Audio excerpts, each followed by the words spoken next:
If your history sounds like a fairy tale, you're in Woolpit, circa 1150 AD. This small village in Suffolk, England, is the setting for one of the most intriguing and mysterious tales from the medieval period.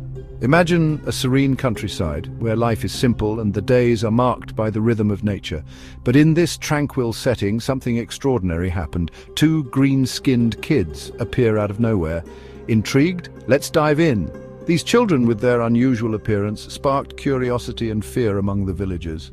Around 1150 AD, during the reign of King Stephen, a time of political turmoil and civil war, the villagers in Woolpit, Suffolk, England, were going about their daily lives.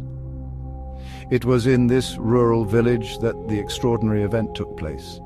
The villagers discovered two children with green skin emerging from an ancient wolf pit.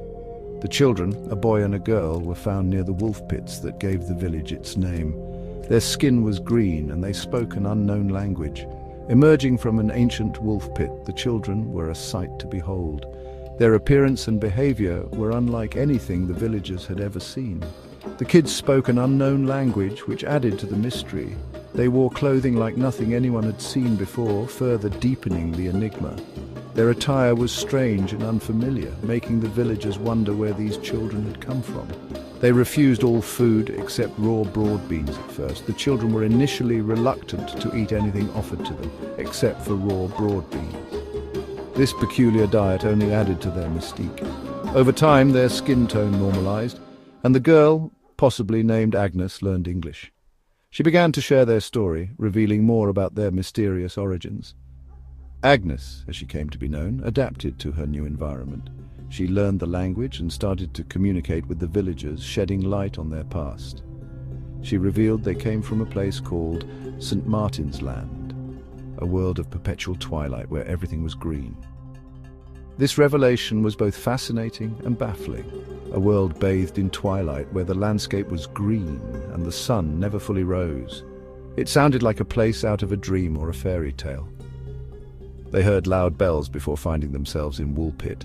The sound of the bells seemed to have guided them to this new world. Sadly, the boy didn't survive long. Agnes, however, lived on, becoming a servant and later marrying a man from King's Lynn, possibly having children of her own. Agnes's life took a turn towards normalcy.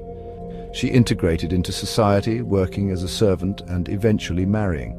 Her story, however, remained anything but ordinary. She possibly had children of her own, blending into the fabric of medieval life, yet her origins continued to spark curiosity and debate. Historical accounts from William of Newburgh and Ralph of Coggeshall diverge on details but agree the story is bizarre.